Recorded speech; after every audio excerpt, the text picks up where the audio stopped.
Hola a todos, el día de hoy vamos a desarrollar un ejercicio respecto a la ecuación de energía, incluyendo sus pérdidas. El problema dice, agua es bombeada con un caudal de 50 litros por segundo.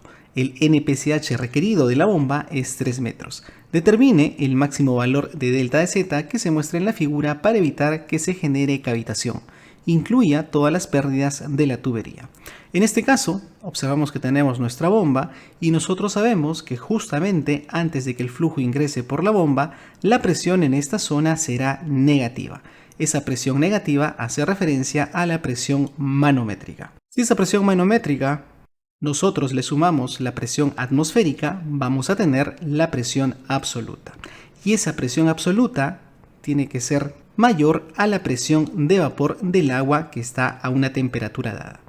Si esa presión es menor a la presión de vapor del agua, entonces se generará cavitación. Una manera para poder saber si va a cavitar o no la bomba es justamente con el NPCH.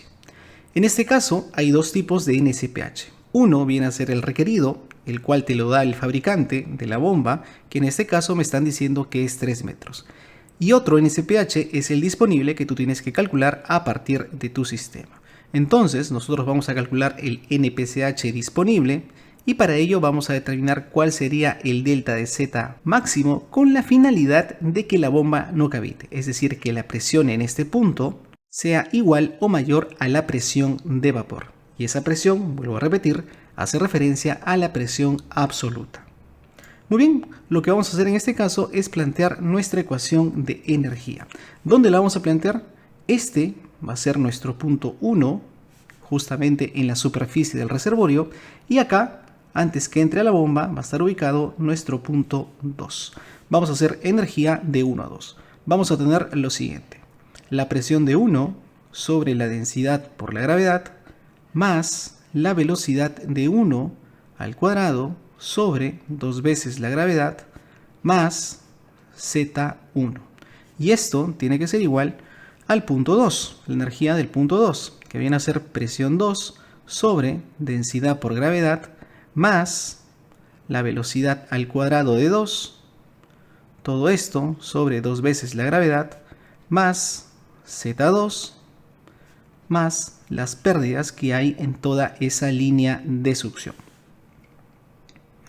Muy bien, de aquí, ¿qué cosa podemos eliminar? Por ejemplo, en el punto 1, nosotros no tenemos velocidad. Vamos a asumir que la velocidad es nula, ya que el nivel del agua no va a descender. Además, el punto 1 también está en contacto con el medio ambiente, con lo cual la presión manométrica en 1 será 0. Ahora vamos a reescribir nuestra ecuación en base a lo que hemos simplificado. Vamos a escribir de la siguiente manera. Z1 menos Z2, esto lo ponemos en paréntesis, y esto sería nuestro delta de Z que nos piden calcular aquí. Delta de Z.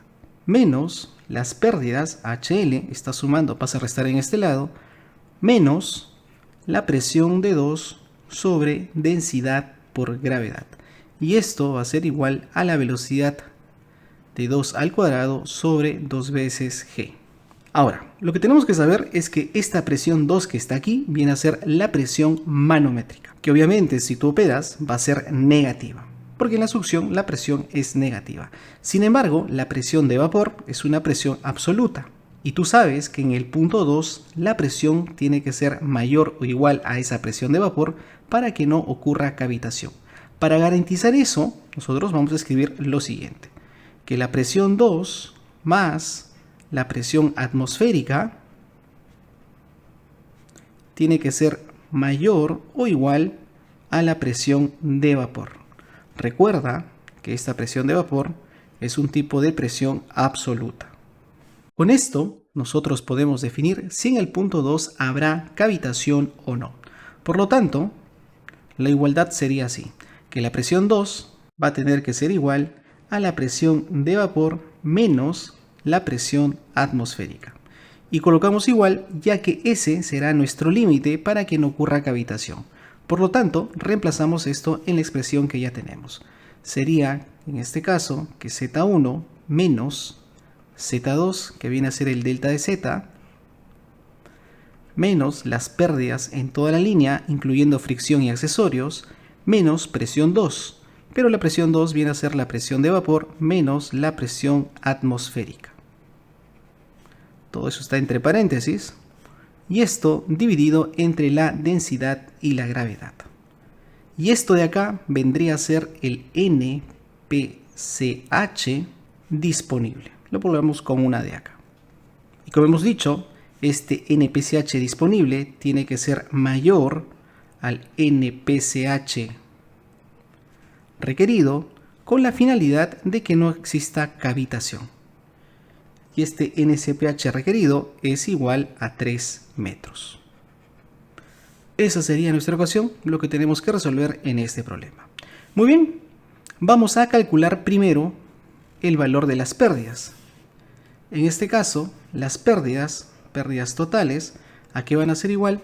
Van a ser igual a las pérdidas de fricción más las pérdidas de accesorios. Vamos a ir primero por las pérdidas de fricción. Tú sabes que las pérdidas de fricción están dadas por la siguiente ecuación, que viene a ser el factor de fricción por la longitud de la tubería por la velocidad al cuadrado, la velocidad del flujo en esa tubería, sobre 2 veces la gravedad por el diámetro. Si reemplazamos valores, vamos a tener lo siguiente. El F, en este caso es dato del problema, sería 0.015. Eso multiplicado por L, acá tenemos 4 metros, acá tenemos 7 metros, entonces la longitud total sería 4 más 7, que es 11 metros. Eso multiplicado por la velocidad al cuadrado. Acá no tengo la velocidad, pero lo puedo calcular. Vamos a hacerlo por aquí. Yo sé que el caudal, en este caso, es igual a 50 litros por segundo. Y esto, si lo llevamos al sistema internacional, va a ser igual a 0.05 metros cúbicos por segundo. Además, sabemos que caudal es igual a la velocidad por el área. Y nosotros tenemos aquí el diámetro, que viene a ser 10 centímetros. Entonces, lo que vamos a tener es que la velocidad va a ser igual al caudal, que ya lo conocemos, que es 0.0 metros cúbicos por segundo, sobre el área, que en este caso sería pi por el radio al cuadrado. El radio sería 0.05 y todo ello al cuadrado. Aquí podemos eliminar esto con el exponente y finalmente me va a quedar que la velocidad va a ser igual a 6.3662 metros sobre segundo. Y esa velocidad es la que vamos a reemplazar acá, que sería 6.3662 al cuadrado. Todo esto dividido entre 2 por la gravedad, que es 9.81, por el diámetro, que en este caso es 0.1 metros. Nosotros resolvemos eso, vamos a tener finalmente que el HF es igual a 3.4084 metros. Listo, ya tenemos nuestras pérdidas de fricción. Ahora tenemos que calcular las pérdidas por accesorios. Vamos a subir un poco más para ubicarnos mejor y lo vamos a hacer aquí. Las pérdidas por accesorio están dadas con la siguiente ecuación, que viene a ser K, que es el coeficiente de resistencia adimensional, multiplicado por la velocidad del flujo al cuadrado, todo esto sobre 2 veces la gravedad. Si tenemos varios accesorios, entonces sería la sumatoria de todos ellos. ¿Cómo podemos representar esto? En el problema nosotros tenemos algunos accesorios. ¿Cuáles son? Primero vamos a tener una pérdida de accesorio por la entrada, que viene a ser K igual a 0.8. Y además tenemos dos codos. En este caso, un codo de la sección horizontal a la vertical y luego un codo que me conecta al impulsor de la bomba. Entonces vamos a plantear nuestra ecuación de la siguiente manera. Primero para la entrada. Sería acá 0.8 por la velocidad que ya hemos calculado, viene a ser esta misma. Sería multiplicado por 6.3662 al cuadrado. Todo eso dividido sobre 2 veces la gravedad. Más... En este caso los codos de la parte superior tienen un mismo K, entonces podemos decir que es 2 por el valor de K, 0.19, todo eso por la velocidad que viene a ser 6.3662 al cuadrado y todo ello dividido entre 2 veces la gravedad. De aquí, simplemente operando, podemos tener que las pérdidas por accesorios va a ser igual a 2.43 75 metros. Teniendo estas pérdidas, simplemente nos toca sumarlas y vamos a obtener cuál es la pérdida total.